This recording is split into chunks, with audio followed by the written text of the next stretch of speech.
Kepada semua keluarga besar NAC, saudara-saudaraku, sahabat-sahabatku, senior-seniorku, yang semuanya pernah mengikuti NAC dan punya kedekatan dengan Kak Ronald, juga dengan banyak memori-memori dengan NAC. Assalamualaikum warahmatullahi wabarakatuh. Salam sejahtera. Om Swastiastu, Namo Buddhaya. Alhamdulillah hari ini saya membuat video ini untuk menceritakan tentang ada dua hal yang ingin saya ceritakan, yaitu tentang momen-momen yang sangat berkesan dengan Kak Ronald, tapi bukan semasa hidup beliau, tapi justru setelah beliau tidak ada, setelah beliau wafat. Sedikit saya cerita, memang sejak lama, mungkin kalau seingat saya, momen yang paling saya ingat pertama kali beliau bercerita tentang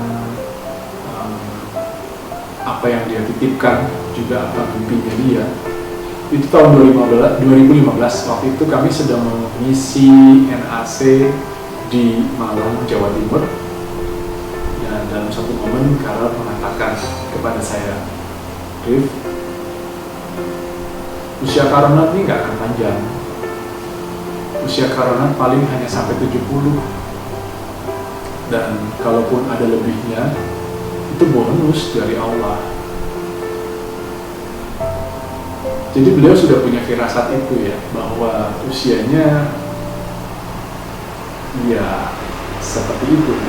Itu berarti mungkin saat itu beliau baru berusia sekitar 60 sekian, mungkin 66 mungkin ya, 65, 66.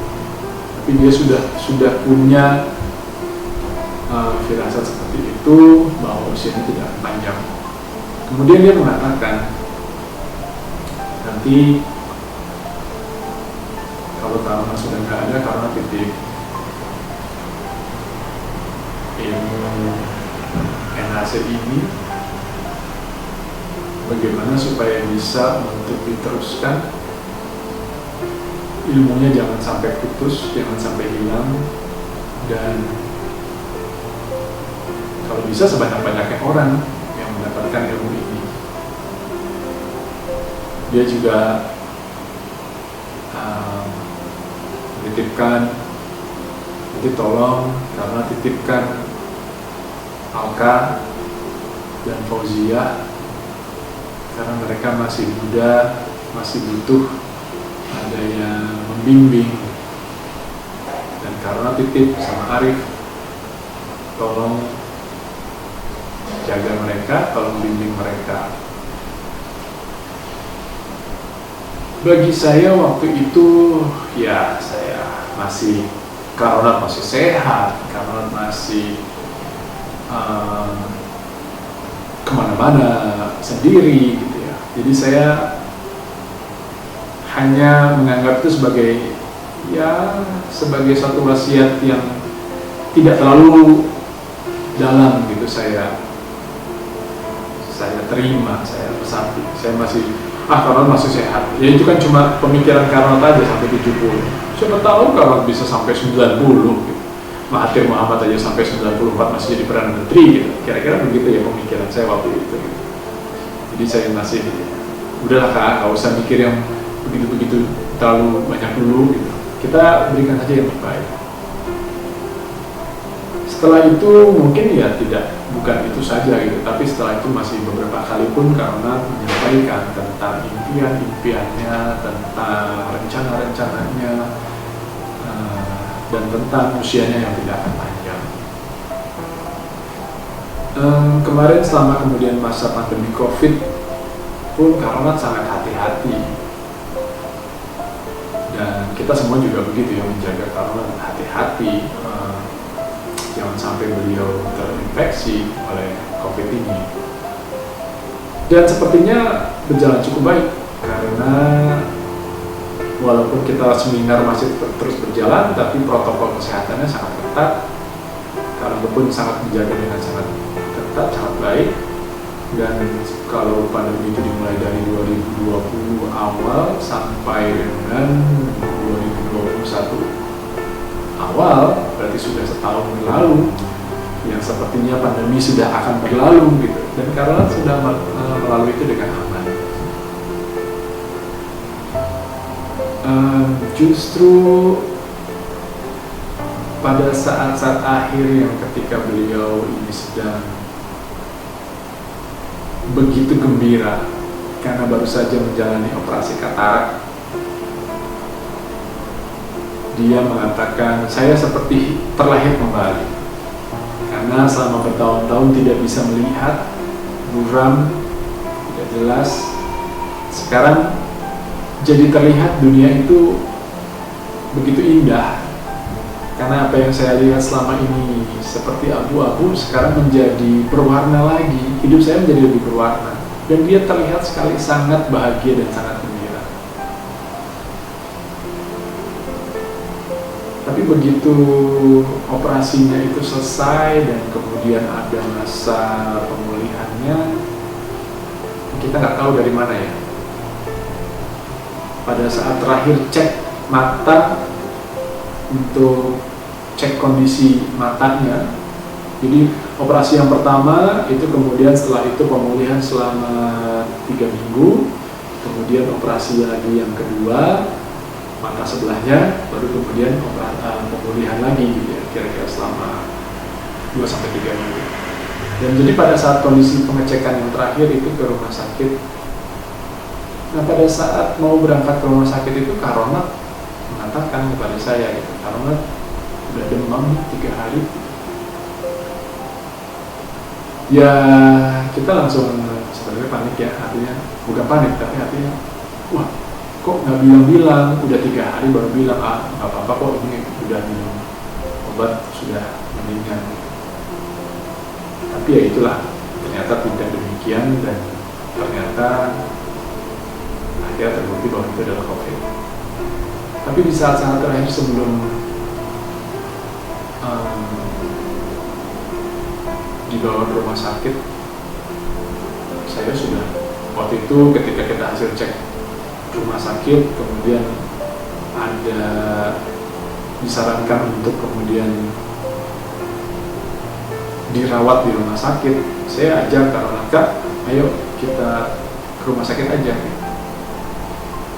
Mungkin jawaban beliau ya yang sebenarnya memberikan suatu petunjuk. Dia mengatakan, nggak usah, nanti Karol akan pergi sendiri dari rumah, dan Allah tahu Karol akan kemana. Itu kan suatu bahasa isyarat yang saya waktu itu masih ya menyangkal gitu, ngomongin apa sih Kak? Udah ayo kita rumah sakit, tapi waktu itu belum mau. Tapi akhirnya ternyata kondisi yang memburuk, sampai kemudian malam itu juga terjadi badan lemas dan stroke mungkin, kemudian dibawa ke rumah sakit oleh Alka. Paginya saya cek ke rumah sakit, atau saya menjenguk ke rumah sakit, dan kemudian ternyata positif, dinyatakan positif COVID dan stroke. Jadi karena kehilangan kesadaran. Nah, justru prosesnya dari sini ini seperti saya mengalami banyak kejadian-kejadian spiritual. Dimulai ketika kemudian di antaranya yang saya rasa perlu saya ceritakan,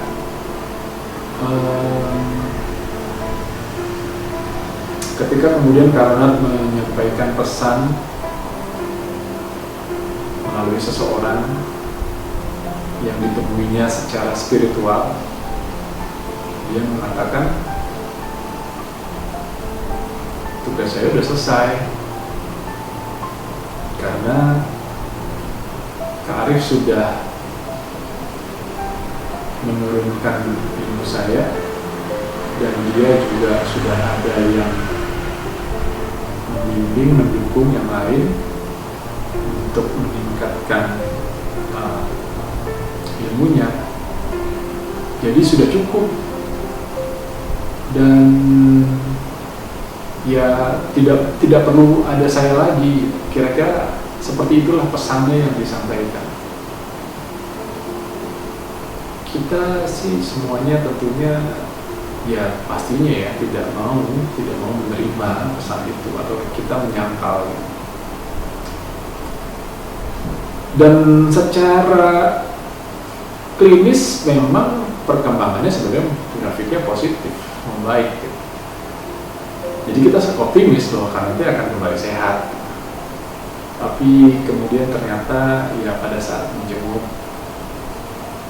di rumah sakit setelah dipindahkan ke unit yang setelah positif COVID-nya sudah negatif, kemudian dipindahkan ke ruangan lain yang bisa kita jenguk. Nah di situ lah terakhir saya mengatakan, ayo Kak, karena harus sehat. Kita karena sehat lagi dan kita wujudkan mimpi-mimpi kita, Kak, ayo sama-sama. Jadi karena harus sehat. Walaupun karena dalam keadaan kurang sadar, tapi dia melek. Dan saat itulah dia melirik kepada saya, yang saya sebenarnya ya kok begitu ya tatapannya ya. Mungkin saya tetap mengatakan pasti kalau akan sehat, tapi bisa dibilang ada dalam hati saya yang mengatakan itu tatapan perpisahan. Dan ternyata memang 2 hari kemudian beliau pergi. Nah disinilah mulai semakin kuat ternyata hal-hal koneksi karena dengan saya melalui kejadian-kejadian. Memang ada penyambungnya ya, ada perantaranya. Jadi ketika kemudian dibawa sholat Jumat, karena waktu itu beliau wafatnya di hari Jumat, seperti mau menyampaikan sesuatu. Dan kemudian ketika kita sudah sampai di makam, ada yang kemudian menyampaikan kepada saya, Kak, ada pesan dari Kak Ronald. Kak Ronald minta Kak Arif yang mengazankan di liang kubur.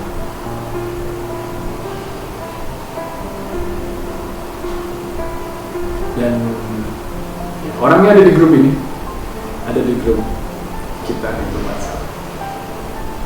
Saya merasakan suatu hal yang ya saya sudah berniat sebelumnya, tapi mendengar pesan itu saya seperti sangat tersentuh ya. Dan alhamdulillah kemudian itu bisa diwujudkan. Saya merasakan satu koneksi dengan Kak Ronald ketika saya mengazankan beliau, mengazankan jenazahnya di dalam liang kubur itu.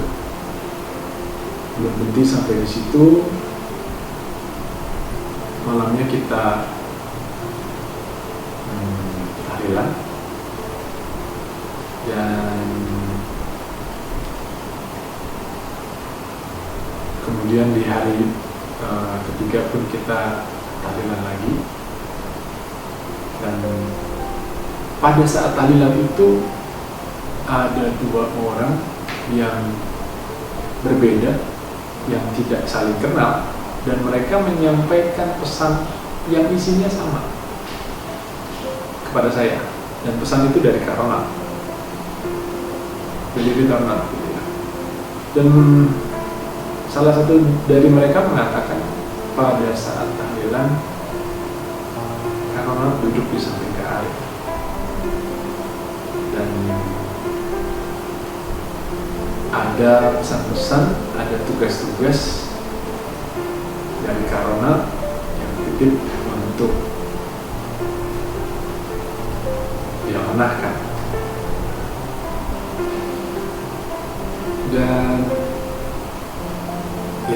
uniknya ini dua orang yang berbeda, yang tidak saling kenal, tapi menyampaikan pesan yang sama. Kemudian beberapa hari setelah itu saya memberikan seminar, berkesempatan memberikan seminar,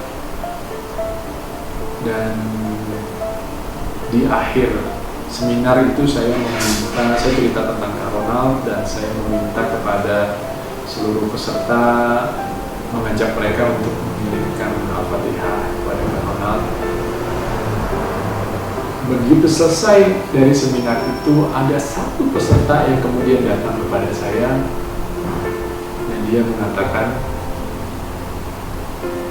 "Punten Kak, saya cuma diminta menyampaikan saja terima kasih untuk Al-Fatihahnya." Saya terenggak sesaat, kemudian saya langsung bilang, "Dari Kak Ronald?" "Iya." "Tadi lihat Kak Ronald?" Dan dia bilang, "Iya." Pada saat seminar, Kak Ronald berdiri di samping Kak Arif. Jadi saya merasa yakin bahwa secara jasad beliau sudah tidak ada, tapi secara, saya nggak tahu, kalau kata Kak Ronald, roh mah pasti akan kembali kepada yang punya, yaitu kepada Allah. Tapi energinya masih ada, memorinya, dan itu bisa berinteraksi. Jadi kemudian saya yakin bahwa beliau akan terus mendampingi saya, mendampingi kita semua, orang-orang terdekatnya, untuk mewujudkan impian-impian yang beliau pernah ceritakan kepada kami. Bukan hanya saya, tapi kepada beberapa orang yang memang dekat dengan Kak Ronald. Nah, maka untuk itulah saya buat video ini untuk menceritakan apa isi dari impian-impian beliau. Secara untuk saya pribadi, beliau juga menyampaikan satu pesan-pesan setelah beliau wafat melalui dua orang yang tadi saya katakan, dua orang yang berbeda, tapi dua-duanya, yang satu sudah saya terima pesan-pesannya apa saja, yang satu saya belum ketemu lagi.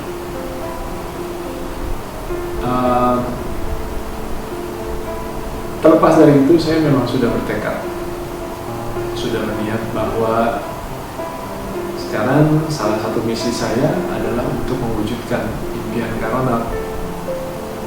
Bukan cuma impian beliau sebenarnya, tapi termasuk impian saya juga, impian kami bersama, dan mungkin impian banyak orang. Saya sudah sampaikan juga di grup kepada sahabat-sahabat semua bahwa impian beliau adalah bagaimana NAC ini bisa terus ada, bermanfaat untuk banyak orang. Nah, untuk mencapai itu, kita sudah berpikir bahwa untuk bisa meneruskan ilmu ini, kita harus mempersiapkan penerus-penerusnya. Bukan hanya berhenti sampai di saya atau di Pak Sriono atau siapapun yang sudah menjadi trainer, tapi kita harus secara sistematis menyiapkan penerus-penerus berikut, trainer-trainer NAC yang akan terus bahkan menyebarluaskan ilmu ini. Nah, dalam rangka mencetak trainer-trainer itu tadi, saya dan Kak Ronald, sekitar kami semua sama-sama berkesimpulan bahwa salah satu yang sangat kita butuhkan adalah sarananya. Untuk sarana, yaitu terutama adalah bagaimana kita punya suatu gedung pelatihan yang Kak Ronald menyebutnya adalah Geraha NAC. Beliau sudah dengan detil menyusun seperti apa spesifikasi dari gedung tersebut. Berapa jumlah ruangannya, berapa luas ruangannya, berapa lantai, seperti apa saja, ada apa saja di gedung itu. Itu semua sudah disusun secara detail, yang saya belum buka filenya. Di sisi lain saya pun sudah punya rencana-rencana yang memang kami ingin menyamakan atau menyatukan gitu, rencana-rencana kami berdua. Jadi untuk rencana punya gedung inilah yang saya berpikir saya tidak bisa sendiri. Saya akan butuh dukungan banyak orang. Maka saya menyebutnya bukan impian saya, bukan impian Karona, tapi impian kita bersama. Untuk itu saya merasa perlu untuk menyampaikan impian ini kepada sebanyak-banyaknya orang, supaya semakin banyak orang yang tergerak untuk kita bersatu, melangkah bersama, mewujudkan impian itu.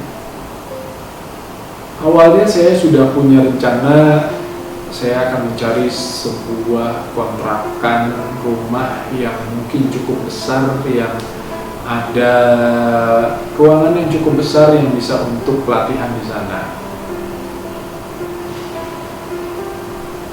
Dan saya sudah menyiapkan untuk itu. Tapi menyiapkan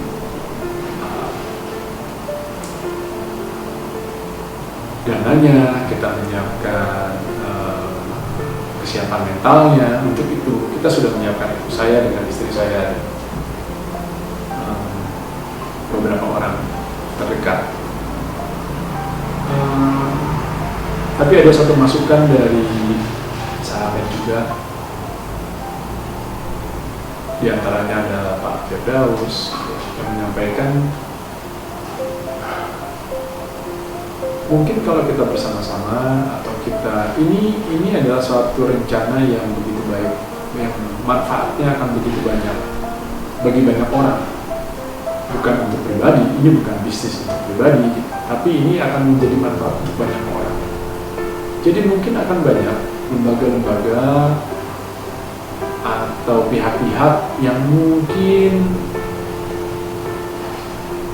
akan mendukung rencana ini dan bisa menyalurkan apa bentuknya, mungkin bisa wakaf atau apapun itu, sehingga nanti akan bisa menjadi suatu gedung yang akan sesuai dengan rencana, karena semula dengan spesifikasi yang begitu tinggi gitu ya standarnya.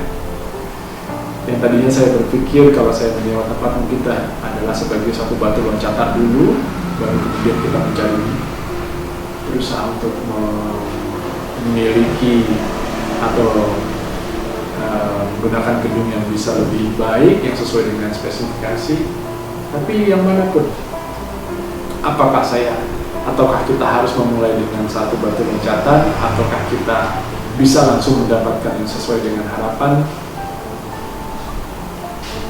Yang manapun saya akan berusaha untuk mewujudkannya. Dan saya berharap kita bersama-sama untuk mewujudkan itu.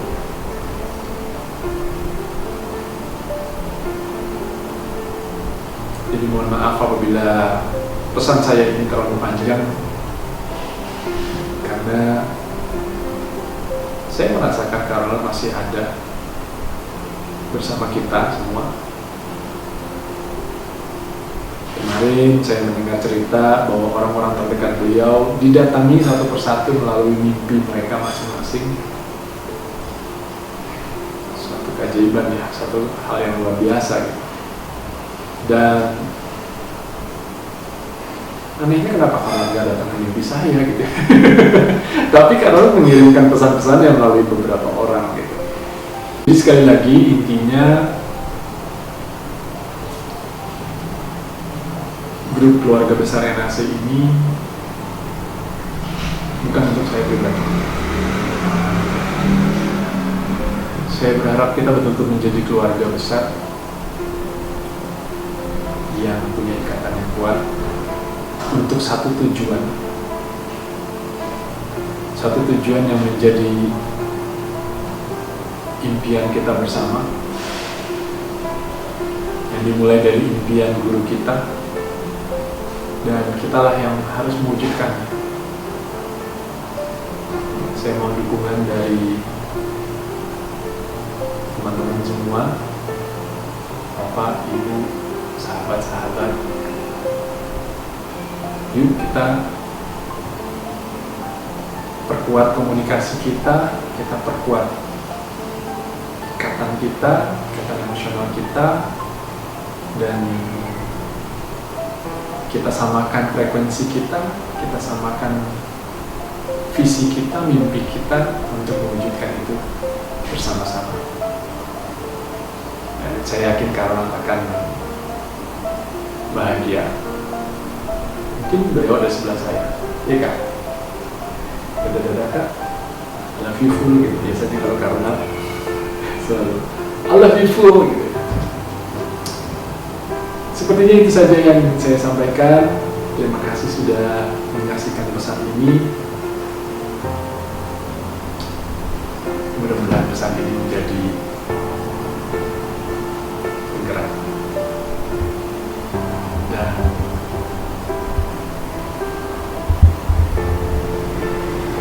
mudah-mudahan pesan ini menjadi pesan yang menyentuh dan menggerakkan Anda semua untuk kita bersatu dan bersama-sama mewujudkan mimpi itu. Terima kasih. Assalamualaikum warahmatullahi wabarakatuh.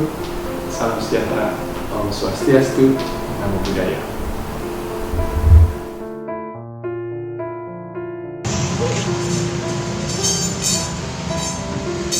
Tidak mau berpisah. Kita kerja aja, kita punya tahun depan. Oh, tahun depan? Sudah mau pulang Kak Rodi. Jangan dipaksa.